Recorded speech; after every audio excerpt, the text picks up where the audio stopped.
Bonsoir à tous, bonjour à tous et à toutes, tous nos auditeurs de Nîmes, de Montpellier, de Perpignan, de l'Hérault, des PO et du Gard. Nous sommes très heureux aujourd'hui d'aborder dans ce café société de Radio Aviva, en partenariat avec le Gazette Café, nous allons aborder un sujet extrêmement brûlant actuellement, puisqu'il va être question du harcèlement scolaire.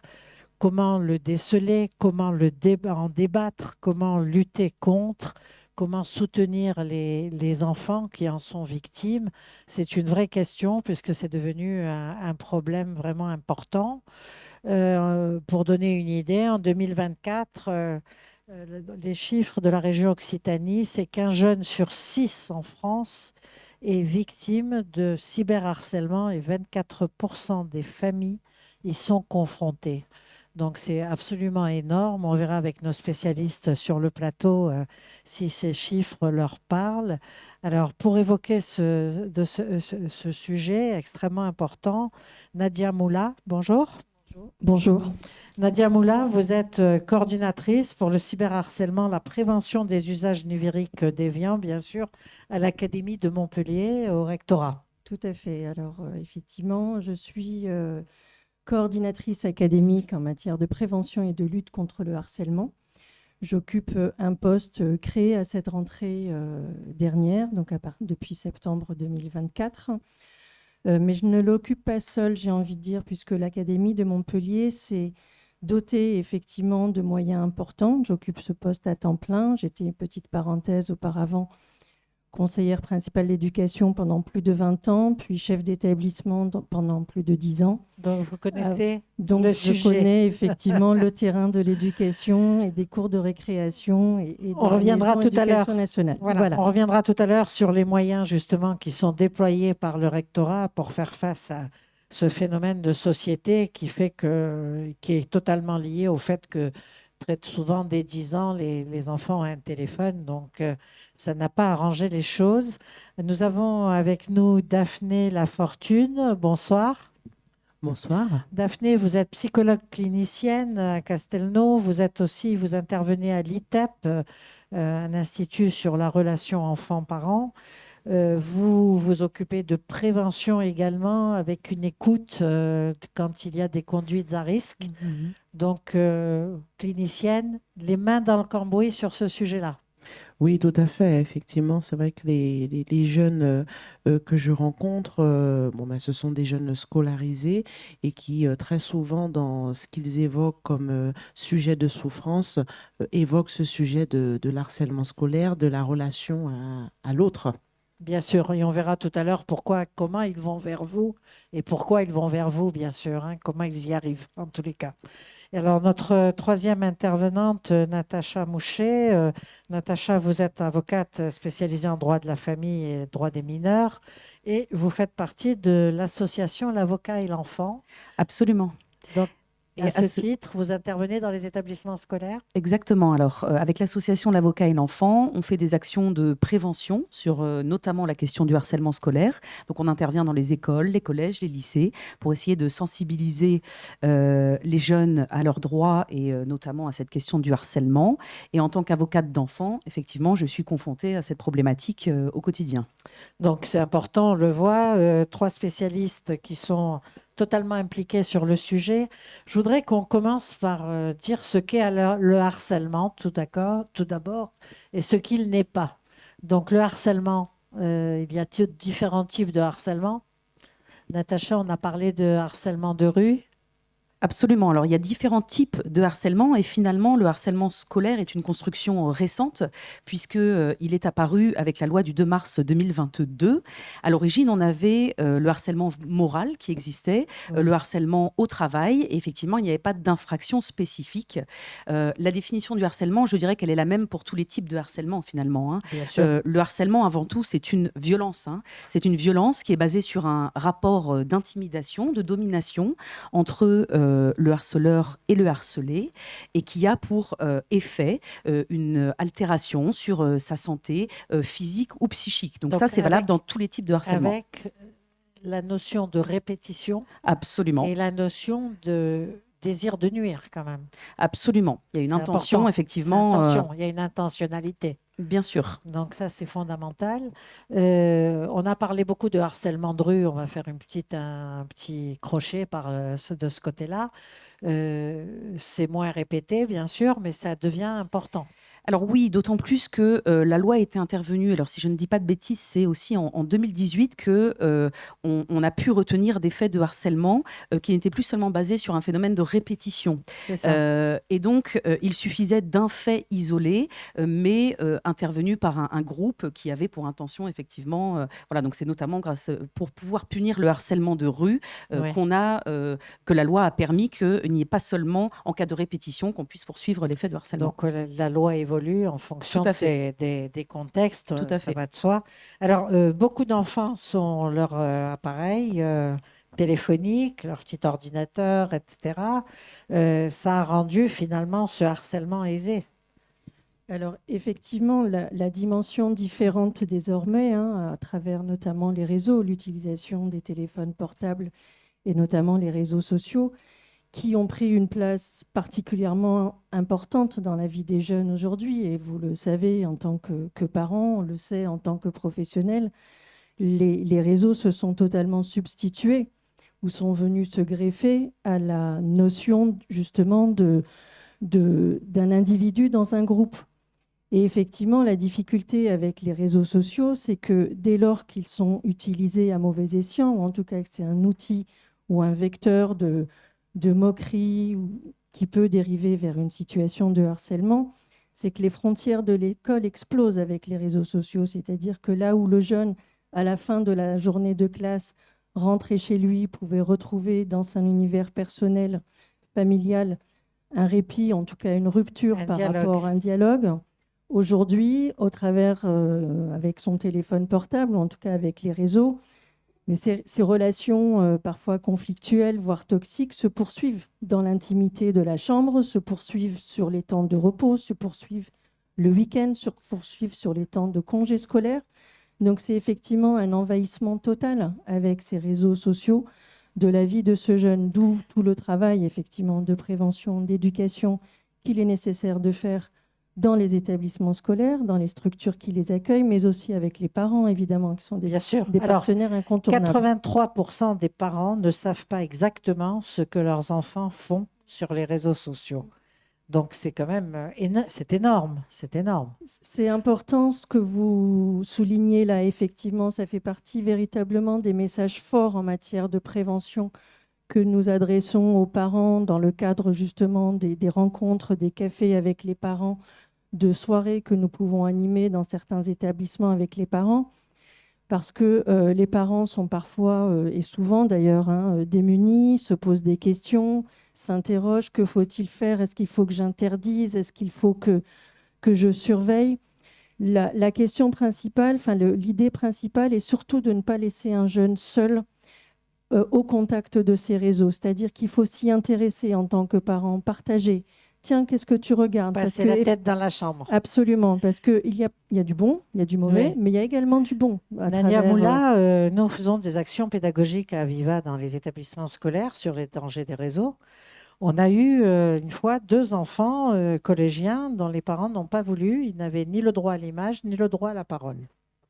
Et quand on a fait, donc après, informellement un sondage en demandant combien de temps vous passez par jour sur les réseaux sociaux, un de ces 2 enfants passait plus de 3 heures sur les réseaux sociaux.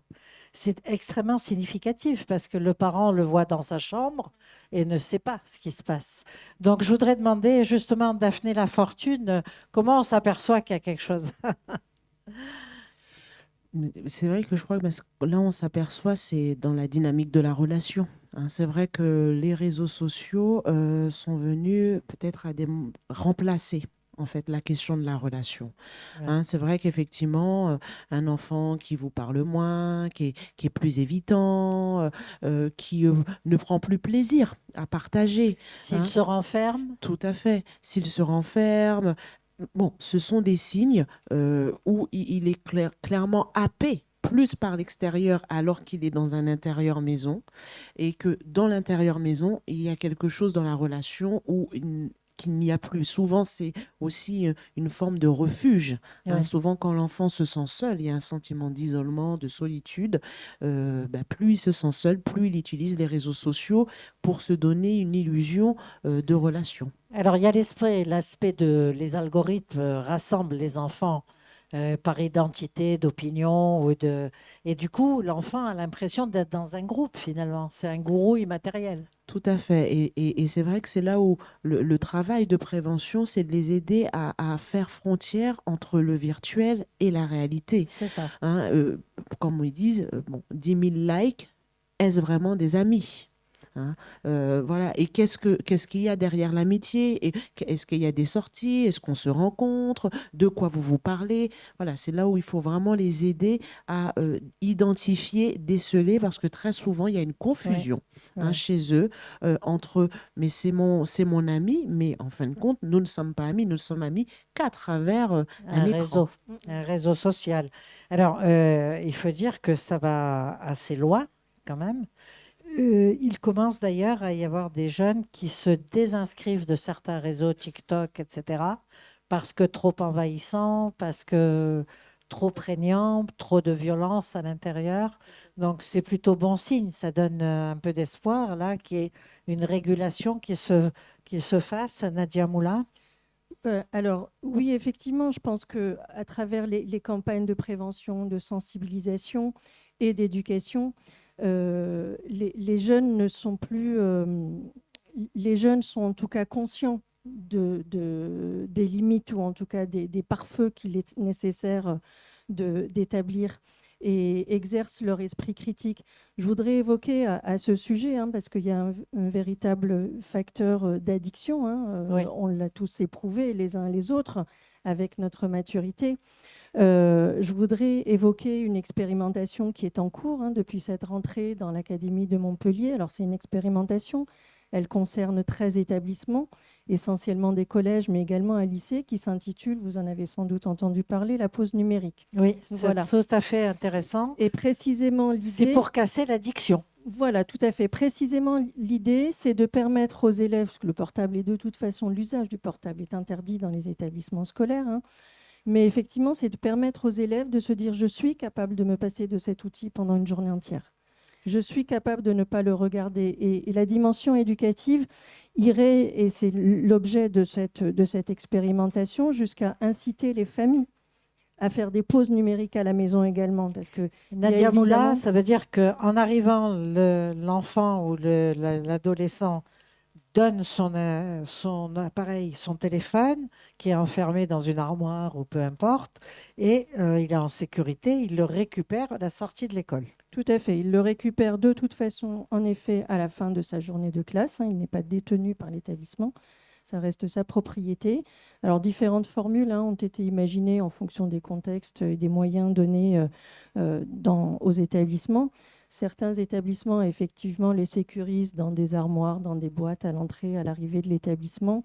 Il y a différentes modalités, mais en tout cas, l'idée générale, effectivement, est de se dire, au cours de ma journée d'élève, je ne l'ai plus sur moi. Je n'ai plus cette tentation de vérifier si ça vibre. Voilà. Ouais. Et effectivement, de se rendre compte de nouveau qu'on est capable de vivre sans un téléphone pendant quelques heures. Et qu'on est même soulagé de ne plus avoir ce lien. Donc une volonté forte de Sophie Béjean, la rectrice de l'Académie de Montpellier, pour faire que les jeunes retrouvent un peu d'autonomie. Vous vouliez intervenir, Natacha Mouchet? Oui, j'allais vous dire que nous, quand on intervient avec l'association dans les collèges notamment ou les lycées, on se rend compte d'une chose, c'est que les jeunes comprennent facilement que le délit de harcèlement est puni par la loi et ça leur paraît assez évident. En revanche, quand on leur dit que le droit à une prise sur Internet, ça leur paraît beaucoup plus abstrait. En réalité, ils ne se rendent pas compte qu'en s'inscrivant sur Facebook, en fait, c'est un contrat. Ils signent un contrat. Exactement. Donc ça, c'est aussi important de leur rappeler parce qu'ils n'ont pas cette connaissance-là. Donc, on fera tout à l'heure un petit rappel à la loi parce que c'est extrêmement important de savoir à partir de quel âge, etc. Alors, il y a quelques chiffres qui sont impressionnants au niveau national et c'est à peu près cohérent avec le local. 3% des écoliers ont subi 8 atteintes au moins en une année, 5% des collégiens 5 atteintes, 3% des lycéens 5 atteintes. Et donc, ça implique la peur d'aller à l'école à cause d'élèves comme ça qui sont harceleurs, et 5% des écoliers, 2% des collégiens et 2% des lycéens. Donc ça n'est pas rien, c'est quasiment un enfant par classe, quoi. Tout à fait, effectivement, c'est vrai que ça n'est pas rien. Daphné La Fortune. Oui, en tout cas, je crois que c'est très important aussi de différencier ce qui est de l'ordre clairement d'un conflit entre deux jeunes, deux élèves à un instant T autour d'un sujet, et de la dimension d'harcèlement, vous l'avez bien dit, de la répétition, hein, et qui se poursuit des fois au dehors du scolaire. On va quand même préciser que ça peut aller jusqu'au suicide. Il y a eu des cas dramatiques Tout à fait. où les parents ne se sont pas aperçus de la gravité, l'école non plus, Clairement. et l'enfant Tout à s'est fait. suicidé. Donc Tout il y a à une fait. très grande souffrance. Oui, oui, oui, oui. Et puis, en tout cas, il y a une dynamique, hein, qui s'installe entre l'harcelé et l'harceleur. Déjà, il faut savoir que beaucoup de jeunes qui deviennent harceleurs ont été harcelés.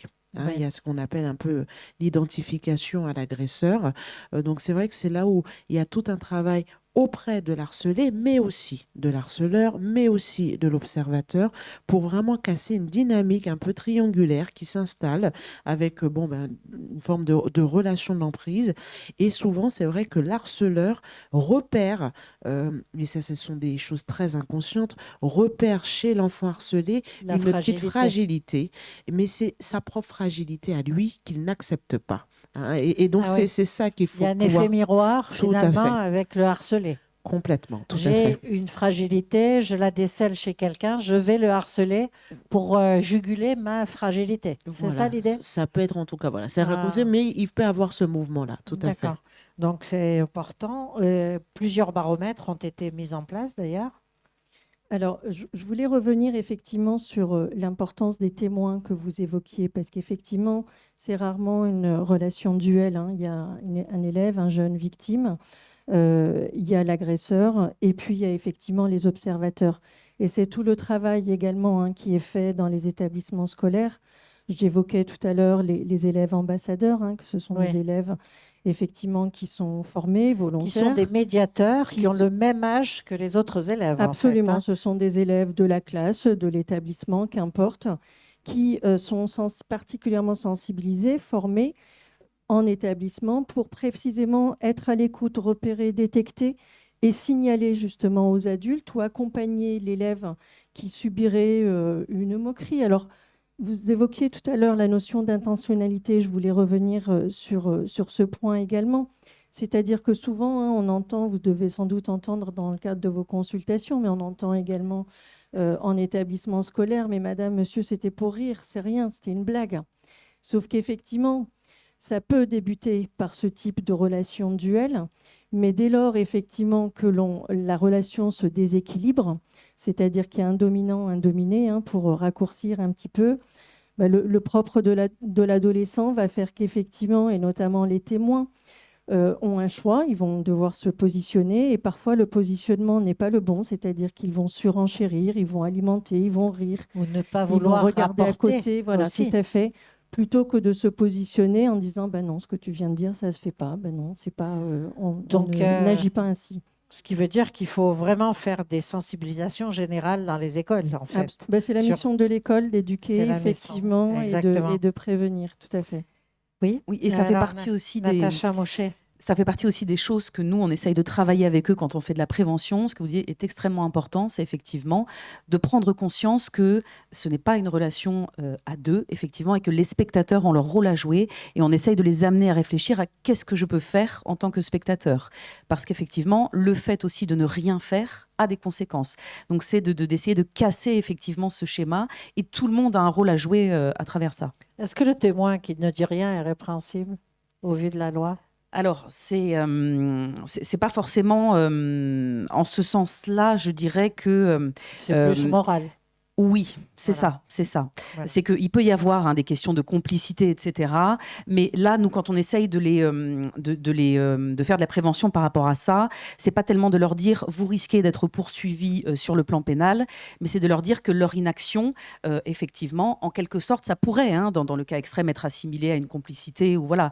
Mais c'est de leur dire que pour rompre le schéma, ils ont un rôle à jouer. Voilà. Par contre, s'ils diffusent un message eux-mêmes, Ah là, absolument. S'ils relaient un message, Absolument. ils deviennent harceleurs aussi. Absolument. Ça, C'est tout à fait. extrêmement important parce Tout à fait. qu'ils ont très souvent l'impression que comme ce n'est pas eux qui ont émis le message, ils ne sont pas responsables. Absolument, cette notion de la responsabilité effectivement individuelle, noyée dans le collectif, j'ai envie de dire, Oui. est particulièrement importante à clarifier dans l'esprit des élèves ou des jeunes de manière générale. Hein, parce qu'effectivement, c'est pas moi qui ai commencé, c'est lui. Oui. Oui, mais c'est toi qui as continué. Voilà, je Alors, caricature un petit peu le propos, mais voilà, effectivement, tout à chacun fait. a une responsabilité. Nadia Moula, le problème est devenu tellement important dans les établissements scolaires qu'il y a un certain nombre d'initiatives mises en place, des baromètres avec des mesures scientifiques de l'évolution du problème. J'aimerais que vous nous disiez un mot de phare, justement. Alors, merci de me tendre la perche, si je puis dire, voir le micro sur cette question, parce qu'effectivement, voilà, phare, je pense que tout le monde en a au moins entendu parler, pardon. C'est donc un programme de prévention et de prise en charge de la question du harcèlement en milieu scolaire. Hein. phare a débuté en 2021, donc on se situe avec 4-5 années presque scolaires de recul. Et c'est un programme qui est obligatoire pour l'ensemble des écoles, collèges et lycées à l'échelle nationale. Et évidemment, il s'applique au sein de l'Académie de Montpellier. Il consiste en quoi? Il consiste en l'obligation de former une équipe que l'on appelle une équipe ressources, composée d'adultes de l'établissement, qu'importe les fonctions, dans tous les établissements, 100% des établissements. Voilà. Donc, former une équipe ressources formée, précisément à accueillir la parole des élèves. C'est-à-dire que, mais on vient tous de loin hein, sur cette question. Souvenez-vous, hein, que ce soit dans la société ou dans l'école, combien de fois on a pu rétorquer à un jeune, hein, que ce soit son enfant ou peu importe, on a pu lui rétorquer, mais t'inquiète, ça va passer, mais fais pas attention. C'est un imbécile. Mais voilà, mais t'inquiète pas, moi aussi ça m'est arrivé, ça passera, faut pas écouter. On est passé de ça à, justement, maintenant on écoute. Maintenant, il faut parler et maintenant, on ne juge pas. C'est-à-dire qu'on forme, il y a un programme national de formation qui s'adresse à l'ensemble des personnels de l'éducation nationale, donc à l'ensemble des personnels, pas uniquement des enseignants, hein, avec pour objectif précisément de sensibiliser l'ensemble des personnels des établissements scolaires, de l'académie, mais c'est un programme national, je le répète, à cette culture professionnelle de la prévention du harcèlement. Ça signifie que plus personne aujourd'hui, en tout cas plus aucun jeune, ne doit pouvoir s'adresser à un adulte pour dire « on m'a tapé, il m'a dit ça, j'ai vu ceci », et s'entendre rétorquer on en reparlera plus tard, ou c'est pas grave, ou va se diriger vers un autre adulte. Ça. Tout le monde doit être sensibilisé justement pour accueillir la parole de chaque élève, sans jugement, en la prenant pour telle et en l'accompagnant précisément dans la difficulté qui est la sienne à ce moment-là. Daphné Lafortune, cet aspect de groupe, dire on lutte ensemble et l'enfant harcelé se sent mieux soutenu, c'est important. Tout à fait. Il se sent entendu, soutenu et reconnu, surtout dans ce qu'il vit, hein, Oui. dans ses sentiments. Hein. C'est-à-dire que vraiment, ne pas banaliser la souffrance. Parce que c'est vrai que ça provoque de grandes souffrances, ces situations. On a parlé des signaux faibles à la maison, l'enfant qui se renferme, qui dort mal, etc. Au sein de l'école, quels sont les signaux juste faibles auxquels il faut être sensible? Alors, ils sont nombreux, effectivement. Hein. Ça va être un élève qui va être dissipé, par exemple, dans le comportement va changer. Une chute des notes. Alors, la chute des résultats également, la chute de la concentration. Les élèves, vous évoquiez un sondage, effectivement, un certain nombre d'élèves, hein, plus de 50% d'entre eux, parmi les élèves qui ont été victimes de harcèlement, au moins vous évoquiez à 5 ou 8 reprises, plus de 50% d'entre eux se disent je me mets en colère sans raison. Voilà, ce sont ces changements d'humeur de manière générale qui vont être des indicateurs, mais ça peut être, vous l'évoquiez également, hein, des situations de décrochage scolaire. Alors le décrochage, ça ne veut pas forcément dire je ne viens plus à l'école, l'absentéisme. C'est aussi de la dissipation, un élève qui n'est plus à ce qu'il fait, qui a du mal à se concentrer, qui s'isole, vous l'évoquiez également, voilà, qui n'est pas joyeux comme il pouvait avoir l'habitude de l'être. En tout cas, c'est un changement d'attitude, de comportement. Mais toute la difficulté, précisément, c'est que certains élèves savent très bien cacher tout ça. C'est ça. Savent très bien, effectivement, faire bonne figure, que ce soit à la maison, mais aussi en classe, parmi ses pairs, parce que vous évoquiez le facteur de la honte. Si on se moque de moi, c'est que, je mets tout ça entre guillemets, évidemment, c'est que effectivement, je ne suis pas digne d'être respectée ou d'être aimée. Donc, il y a des élèves et des jeunes qui savent très bien cacher tout ça. C'est toute la difficulté et tout le travail justement qu'on mène et qui doit être conjoint, évidemment, avec les familles pour observer son enfant, maintenir le lien, discuter avec lui, s'intéresser à ce qu'il fait. C'est particulièrement important. Et alerter. Alerter. Dès lors qu'on a un doute, peu importe, on alerte, on en parle. Tiens, j'ai vu des changements à la maison. Je ne sais pas ce qui se passe, il ne me dit rien. Ouais. Est-ce que de votre côté aussi, vous avez observé des choses? Voilà. Daphné La Fortune? Oui, effectivement, ce que vous évoquez, c'est vrai que ce ne sont pas les élèves les plus bruyants, dont des fois il faut s'inquiéter, mais ce sont ceux qui sont très inhibés, qui presque on pourrait les oublier. En fait, Oui, on pourrait les oublier, voilà, qui s'isolent, qui ne veulent plus manger à la cantine. Ça peut être vraiment même des fois des symptômes physiques, une perte de poids, voilà, bon, j'ai mal à la tête, j'ai mal au ventre, beaucoup d'absentéisme aussi. Ça peut être tout ça, ce sont des signes qui, à un moment donné, l'école n'est plus pour cet enfant-là un lieu de sécurité, de socialisation, de découverte, d'épanouissement, mais devient un lieu de souffrance. Natacha Mouchet, pendant les ateliers pédagogiques de sensibilisation que vous faites, est-ce que les élèves, quelquefois, vous disent « oui, j'ai été harcelée » ? Absolument, et ça arrive très régulièrement. Effectivement, les élèves vont prendre la parole parce qu'ils vont vouloir expliquer effectivement des choses qu'ils ont soit vues directement, soit qu'ils ont vécues personnellement. Ouais. Donc le fait de faire ces ateliers pédagogiques, ça permet de libérer aussi la parole autour de ça. Et c'est parfois plus facile de raconter les choses à quelqu'un qu'on ne connaît pas que de raconter ça à quelqu'un qu'on connaît. Ils n'ont pas forcément le réflexe d'aller parler à leurs amis parce qu'il y a ce sentiment de honte, d'en parler aux parents, c'est parfois difficile, d'en parler à la maîtresse, c'est difficile. Ouais. Alors qu'un avocat, alors je leur explique que du coup, en tant qu'enfant, ils ont des droits, et notamment celui d'avoir un avocat, rien que pour eux. Et parfois, ça permet, voilà, ils peuvent... Ils se sentent confortés. Tout à fait. Alors, il faut garder les messages. Il y a des applications qui commencent à naître dans certains établissements avec des coffres-forts numériques où les messages peuvent être gardés en cas de recours juridique, justement. Comment ça se passe dans ces cas-là? Vous avez, les élèves vous montrent leur téléphone, vous retrouvez les messages. Comment ça se passe? Alors, ça n'est pas arrivé spécifiquement de cette façon-là, mais effectivement, alors quand l'élève peut remonter ses difficultés, généralement, ces messages, il va plutôt d'abord les montrer à l'établissement scolaire. Voilà, c'est généralement comme ça.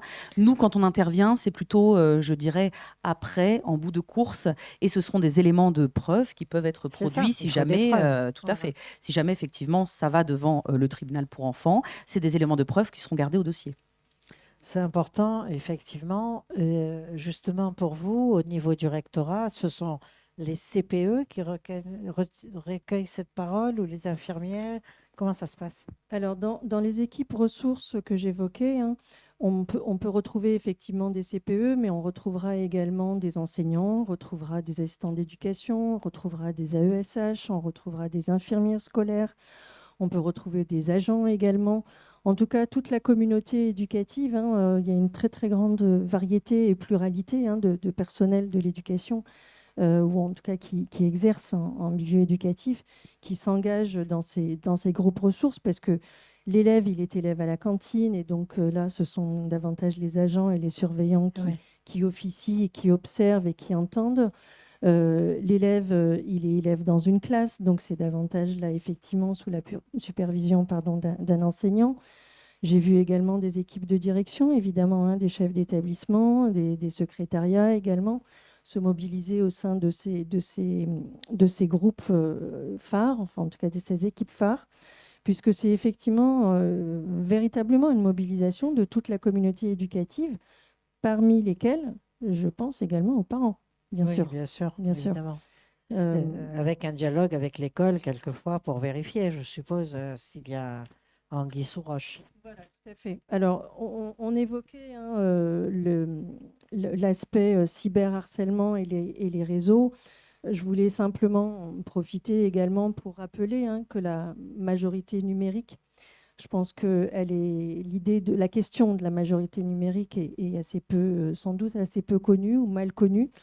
Elle fait partie justement des messages d'information hein, que l'on diffuse auprès des élèves, mais également auprès de leurs familles. Et c'est une loi relativement récente hein, qui date de juillet 2023 C'est récent. qui instaure, effectivement, c'est tout récent, on voit bien qu'il y a tout un arsenal hein, juridique qui s'est mis en place, qui instaure la majorité numérique à 15 ans. Or, effectivement, les études montrent que l'âge du premier portable a énormément diminué, puisque l'âge du premier portable se situe aujourd'hui autour de 9 ans. Et qu'il ne s'agit pas forcément, dans la majorité des cas, d'un portable uniquement destiné à clapper. Vous savez, ces anciens Oui. qu'on a pu connaître, je ne citerai aucune marque, mais de ces portables qui ne servent juste qu'à appeler ou à être appelés, mais bien des portables avec du réseau et donc avec une ouverture sans limite, C'est ça. sauf si les parents en mettent une, hein, puisqu'il existe également hein, des applications qui permettent de limiter le temps d'exposition aux écrans, qui permettent également de limiter l'accès à certains sites. Donc, une fois encore, hein, j'insiste sur cet aspect. L'école, bien sûr, hein, accueille des jeunes et donc a un travail des missions et des responsabilités éducatives et en termes de prévention. Mais ça ne peut se faire non plus sans l'assentiment et l'accompagnement des parents. Des bien parents, sûr. bien entendu. C'est extrêmement important. Comment vous arrivez à impliquer les parents quand un jeune consulte, par exemple, Daphné et La Fortune? Mais en tout cas, j'essaye de les impliquer clairement en leur demandant qu'est-ce qu'ils partagent, comment ils avaient repéré, qu'est-ce qu'ils n'ont pas repéré. Voilà, sur la question, parce que c'est vrai qu'ils ont un peu cette culpabilité, mais j'ai voulu lui faire plaisir, il m'a demandé un portable, il m'a demandé une tablette. J'avais pas conscience, en tout cas, que ça allait avoir autant de conséquences. Mais je leur dis, ben, peut-être ce qui est intéressant, c'est pas tant de diaboliser le portable ou la tablette, mais de vous poser à côté de lui et de lui demander qu'est-ce qu'il regarde, qu'est-ce qui l'intéresse et pourquoi, et telle vidéo. Et que peut-être qu'aussi il y a un petit changement de place, c'est-à-dire que de valoriser l'adolescent, que ce soit lui qui montre à ses parents d'anciennes générations, effectivement, c'est pas les mêmes contenus, c'est pas les mêmes sources, mais que justement cet outil devienne non pas un outil qui nous sépare, hein, qui nous isole, mais un outil qui nous rassemble, qui Un peut outil de partage. tout à fait. Donc, c'est essayer de faire cette bascule pour les Complètement. parents. Ça n'est pas toujours très simple, mais essayer de faire cette bascule. J'aimerais qu'on reparle de la majorité, justement, numérique. Et à partir de quel moment, Natacha Mouchet, un jeune peut être justement rendu responsable de harcèlement et avoir des sanctions, même si ça n'est pas forcément pénal. Il y a eu très peu de sanctions pénales, hein. Oui, effectivement, c'est vraiment des cas, je dirais, extrêmement graves qui Ouais. aboutissent à des poursuites par le procureur sur des faits de harcèlement et à des Ouais. condamnations. Voilà, on est vraiment sur effectivement des faits graves. Par contre, ce qu'on peut voir lors des interventions aussi, c'est que les jeunes ignorent absolument tout de la responsabilité pénale. Et pour eux, quand je pose la question, des fois, ils me répondent « Ah bah c'est 18 ans ». Et ben Ouais. non, c'est pas du tout 18 ans. Et effectivement, ils pensent que avant 18 ans, bah, il peut rien leur arriver, ils sont pas responsables. Donc, on a une présomption de responsabilité pénale à l'âge de 13 ans. Donc, Ouais. ce qui est quand même relativement jeune. Donc, ils sont toujours très surpris de ça. Mais même avant, là où ils ne se rendent pas compte, c'est qu'en réalité, à partir du moment où l'enfant est considéré comme discernant, il peut être convoqué devant un juge. Et donc, le discernement, donc c'est pas fixé par les textes, mais on va dire à partir de 8 ans, l'enfant pourrait très bien être convoqué devant un juge. Alors, évidemment, il n'y aura pas de sanction pénale puisqu'il ne sera pas responsable. Mais, par exemple, entre 10 et 13 ans, il peut y avoir des mesures éducatives. Donc, il y a quand même des choses qui sont mises en place. Et ça, il l'ignore totalement. C'est ça. Et si ça va plus loin après 13 ans, donc il y a des amendes, Alors, il y a des comment ça- peines, c'est-à-dire et des qu'effectivement, peines. après, il y a Donc, des les peines. deux. Donc, quelles Exactement. sont-elles? Alors, les peines pour le harcèlement scolaire, ça peut. Alors, on a le code pénal qui prévoit effectivement le délit de harcèlement avec des peines maximales. C'est toujours des peines maximales qui sont prévues dans les codes. Mais quand on est mineur, on a les peines qui sont divisées par deux, en fait. Donc, Ouais. concrètement, c'est 1 an et demi de prison encourue pour des faits de harcèlement scolaire et maximum 7 500 € d'amende. Voilà. D'accord. Alors, encore une fois, pour en arriver là, il faut être dans des cas extrêmement graves et qu'il y ait d'autres choses qui étaient tentées avant, puisque la justice des mineurs, c'est avant tout une justice qui a une vocation aussi de prévention à travers des actions éducatives. Bien sûr, et c'est ce que vous faites avec l'enfant et l'avocat et l'enfant. Tout à fait. Alors, est-ce que des parents vous consultent dans votre association, justement? Alors, nous, c'est plutôt. Alors, les parents peuvent effectivement nous consulter, mais généralement, c'est les enfants directement. Ouais, C'est ça qu'on direct. vise, en fait. C'est ça qu'on vise, et c'est pour ça qu'on fait aussi ces actions de prévention, qu'on leur dit que on s'est mis sur les réseaux sociaux, on s'est mis sur Instagram. Ah, carrément, Voilà. vous êtes Ouais, partout. carrément. On s'est, D'accord. voilà, on s'est dit, il est temps d'investir tout ça, parce que c'est comme ça aussi que ça peut toucher directement les enfants. Alors, ils ne sont pas censés y être en étant tout petits, entendons-nous bien, mais voilà, on essaye aussi de les toucher à travers ça, pour que eux nous saisissent directement de certaines problématiques. Et on met aussi en place des consultations juridiques gratuites voilà, pour pouvoir qu'ils se sentent libres, tout en leur expliquant que on est soumis au secret professionnel, donc tout ce que l'enfant va nous dire restera entre l'enfant et nous, pour les amener aussi à se confier. Il est obligé de venir avec son parent? Alors non, pas forcément, mais Pas avec un forcément. adulte. Un Voilà, adulte. avec un adulte, mais voilà. Mais Et il faut ensuite, on qu'il le soit reçoit seul, en accompagné. revanche. Oui, Voilà. généralement, Il est il vient accompagné par un adulte, mais il Voilà. rentre seul C'est en ça. consultation. C'est C'est ça. bien C'est ça. que Hein. souvent, voilà, il y a un Pour que adulte la de parole ressources se quand même. libère. Et, ouais, Oui. tout à fait. Donc, vous en avez beaucoup? Alors, sur les questions de harcèlement ou Oui, sur, oui, sur les questions de harcèlement. Alors, quelques-uns, c'est encore généralement, et c'est plutôt positif, je dirais, les situations arrivent quand même à se régler au niveau scolaire. Oui. Voilà, donc ça, c'est quand même quelque chose qu'il faut relever et qui est positif. Quand on en arrive à nous consulter, ça veut dire que c'est un échec des autres solutions, en C'est ça. réalité. C'est ça. C'est un dernier recours, quoi, vraiment. Tout à fait. Et donc, justement, Nadia Moula, au niveau scolaire, le travail que vous avez fait de sensibilisation fait qu'il y a beaucoup de choses qui sont résolues dans les établissements. Vous avez une idée du nombre d'affaires qui arrivent comme ça dans une année? Je ne saurais pas vous dire comme ça spontanément le nombre d'affaires qui arrivent sur une année. En tout cas, ce que je peux vous dire et rebondir par rapport à ce que vous disiez à l'instant, vraiment, la problématique de harcèlement, c'est un cheminement. C'est-à-dire que ça débute à un instant T et c'est tout un process qui se met en place. On évoquait les témoins, on évoquait l'inflation, la répétition, etc., l'envahissement à travers les réseaux, avant effectivement d'aboutir à une situation de harcèlement, j'ai envie de dire, enquistée. Pour revenir à votre question, si je dis ça, c'est que en fait, un certain nombre de situations qui sont remontées au niveau des directions académiques et au niveau des cellules départementales ou dans les établissements scolaires, ce sont, vous l'évoquiez également, des conflits entre élèves. Un mot de travers, un dérapage, voilà, une micro-violence, on va dire. Je ne sais pas s'il y a des violences qui sont micro ou macro, mais bref, une petite situation.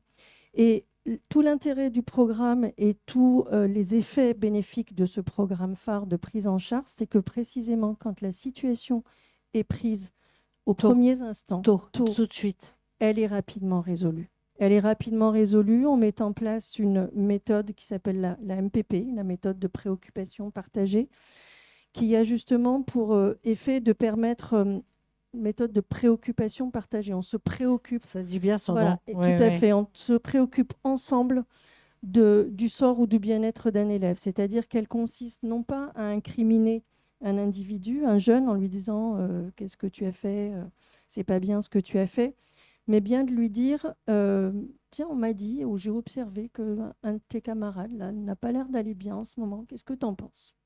Qu'est-ce que tu peux me proposer, toi, pour qu'il aille mieux?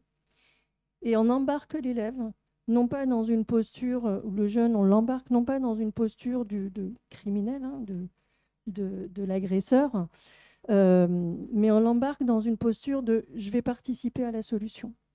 Et ce changement de posture change énormément la donne, c'est-à-dire que ça permet de libérer la parole dans la mesure où on n'incrimine pas l'élève, on ne le pointe pas du doigt, il peut s'autoriser à dire « ah oui, c'est vrai, moi aussi, j'ai observé des choses. Alors, on n'est pas dupe, hein. On sait Ouais. bien qu'il y a participé à un moment donné. C'est pas grave. Mais oui, l'idée, c'est- précisément, c'est de lui permettre de changer de posture parce que finalement, ça reste un jeune qui est aussi victime de ce rôle dans lequel il s'installe et que la mission de l'école reste une mission éducative. Donc oui, évidemment, hein, quand il s'agit de situations graves, enquistées, les chefs d'établissement ont obligation de le signaler et ils le font. Ils ont obligation de poser des sanctions et ils le font. Mais vraiment, le travail majeur qui est à faire, c'est un travail éducatif, comme vous le disiez, auprès de la victime, mais également auprès du jeune qui, à un moment donné, entre dans cette posture et trouve gloire, quelque part, aux yeux des autres, hein, aux yeux des pairs, à revêtir ce costume voilà, qui l'encombre Donc parfois le aussi. dialogue avec l'établissement, avec la victime, avec le harceleur, avec les parents, je suppose également. Est-ce que dans votre expérience, chacune, le harcèlement va crescendo s'il n'est pas pris comme ça très tôt? Ah oui, oui, clairement. S'il est pas, si en tout cas il n'est pas repéré et que très vite il y a une dynamique du silence, de la peur, de l'image aussi, hein, parce que des fois c'est pas simple pour certains de dire, bah, voilà, on m'embête, on m'harcèle, on se moque de moi. Clairement, oui, ça peut aller très très vite. Donc en Donc, crescendo, enrayer très tôt le phénomène. Alors, une complètement. application a été mise en place avec un numéro spécial, unique d'ailleurs, le 3018. Comment chacun l'utilise? Donc, c'est national, hein, Alors, c'est effectivement un numéro national qui a l'avantage d'être disponible 7 jours sur 7 et jours fériés compris, ouais. pendant les vacances scolaires, pendant les week-ends. C'est-à-dire que derrière le 3018, il y a des écoutants qui sont des psychologues, qui sont des avocats, des juristes, en tout cas qui sont des professionnels de l'écoute, qui peuvent être interpellés par n'importe qui, j'ai envie de dire, c'est-à-dire un parent, un citoyen, un élève, quel que soit l'âge, la parole est accueillie, est entendue. Et effectivement, le 30-18, dès lors qu'il y a une situation qui relève d'une situation de harcèlement, signale cette situation sur une plateforme que nous appelons Stop Harcèlement. C'est une plateforme nationale qui est notre outil de travail au quotidien au sein des cellules départementales et à mon niveau également au sein de la coordination académique, sur laquelle effectivement arrivent des situations qui auront été signalées par exemple par le 30-18. Et effectivement, nous avons obligation, et c'est nos missions, et on les mène avec beaucoup de cœur et de conviction, c'est de répondre à toute situation dans les 48 heures maximum. C'est-à-dire que mes collègues, mes collaboratrices ont obligation, et elles le font, de rappeler systématiquement et la famille du jeune, ou en tout cas le responsable légal du jeune, et l'établissement en question dès lors qu'une situation est signalée, et cela dans les 48 heures, et d'apporter une résolution dans le mois filant le signalement. Donc, c'est très codifié. C'est très codifié, c'est très suivi à tous les étages, j'ai envie de dire à tous les niveaux, important. depuis le cabinet de Madame la rectrice jusqu'au ministère, jusqu'au Premier ministre. Donc on est vraiment, on l'entend bien, hein, sur une mobilisation forte à tous les échelons, et c'est normal et c'est important. Alors, j'aimerais savoir s'il y a des questions dans la salle avant de conclure. Justement, n'hésitez pas.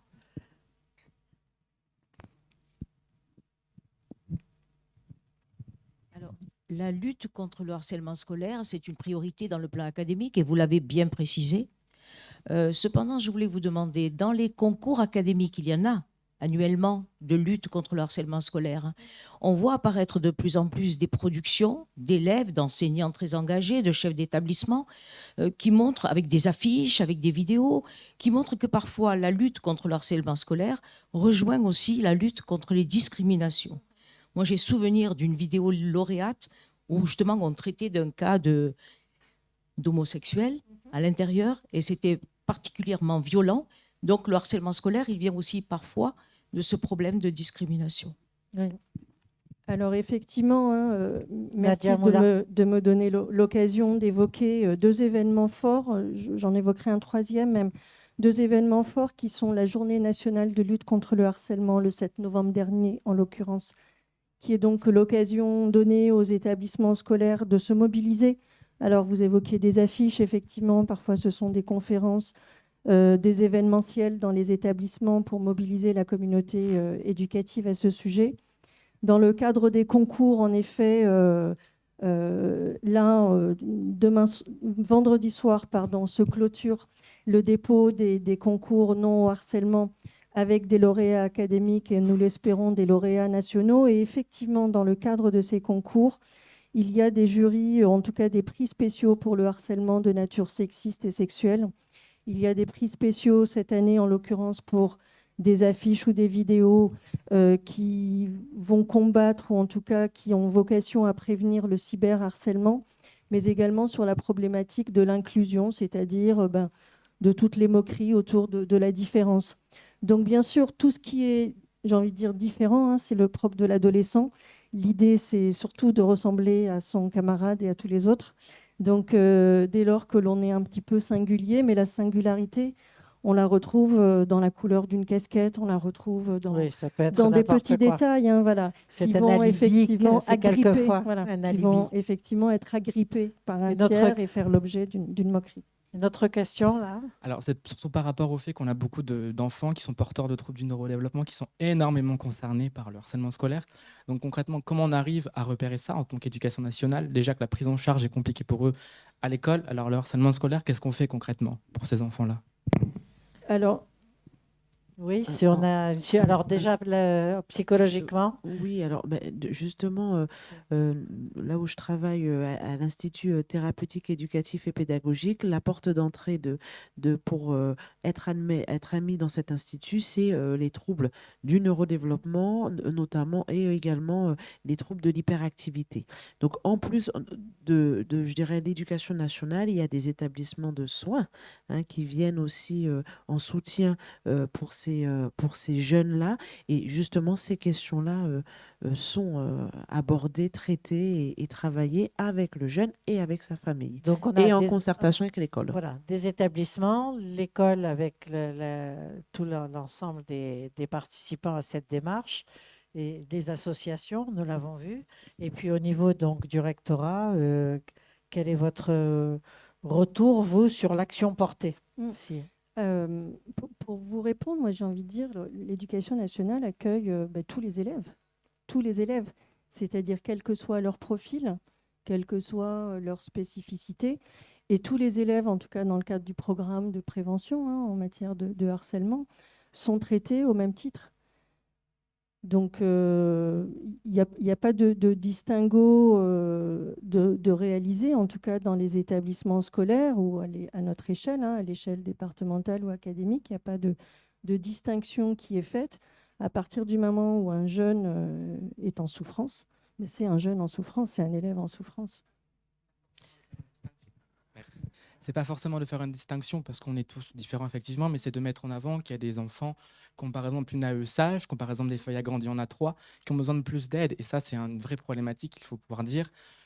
Pas parce qu'on a une feuille en A3 ou plus grande qu'on est différent. Mais voilà, c'est justement cette différence-là qui peut faire mal pour beaucoup d'enfants. Et justement, je travaillais aussi en établissement scolaire dans la logique un peu de l'inclusion, et qu'il y a aussi tout un travail de l'école fait auprès des enfants sur la question du handicap, de la différence, de la place de cet élève, de pourquoi il y a cet AESH. Donc en général, c'est vrai que ces moments de sensibilisation, de prévention aident aussi à ce que... C'est le moment de rentrer dans le respect des différences, en fait. Voilà, c'est un peu ce côté, monsieur.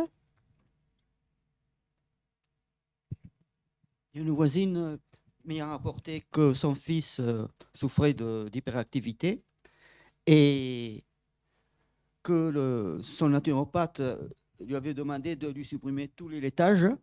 Celui-ci avait guéri de son hyperactivité. Alors j'en ai parlé à une psy, à la fois aux associations, et elle m'a confirmé que les protéines animales en général aggravent toutes les pathologies.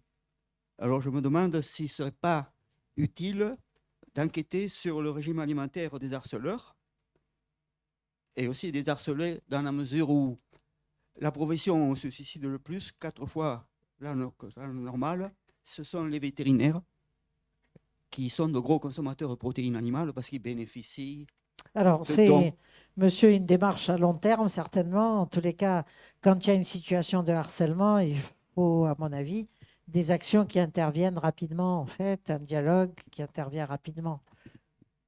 Voilà, un point sur lequel effectivement j'insistais tout à l'heure, mais il me paraît effectivement important, c'est de pouvoir détecter rapidement, dialoguer rapidement, identifier rapidement. C'est valable pour les professionnels qui gravitent autour d'un jeune, mais c'est évidemment valable pour les familles, dans le milieu familial. Comme on le disait, vous évoquiez les signaux faibles.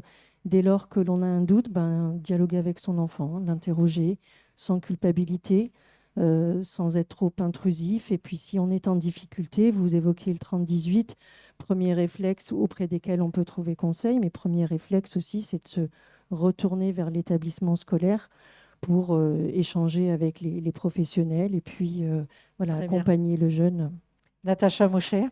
Oui, je rebondis sur ce que vous dites. Le but est effectivement d'éviter d'en arriver à des situations extrêmes, parce que Sûr. comme on a pu l'évoquer, ça peut aboutir à des suicides. On l'a vu dans l'actualité récente.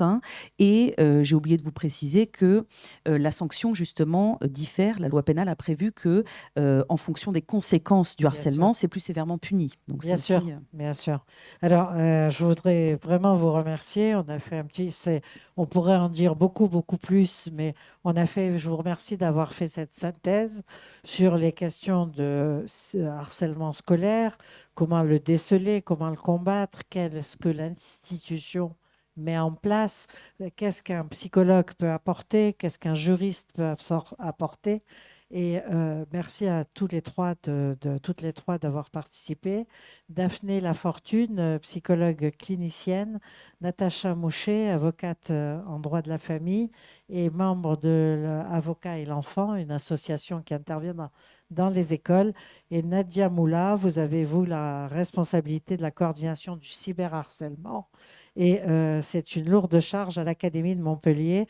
Pour tous ceux qui nous écoutent, sachez que une perte d'appétit, une perte de sommeil, une chute dans les notes, un peu de dépression, de stress, etc., il faut commencer à dialoguer, que ce soit dans l'établissement, dans les familles ou avec des professionnels de santé, commencer à dialoguer immédiatement pour enrayer le phénomène.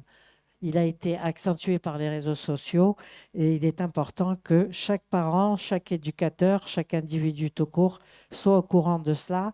Pour les jeunes, la plateforme et l'application 3018 est disponible et gratuite. Il y a à partir de là une prise en charge, une écoute. Merci à vous. Ce café société sera disponible sur notre antenne, sur notre site internet en podcast et sur la chaîne YouTube de Radio Aviva. Merci infiniment.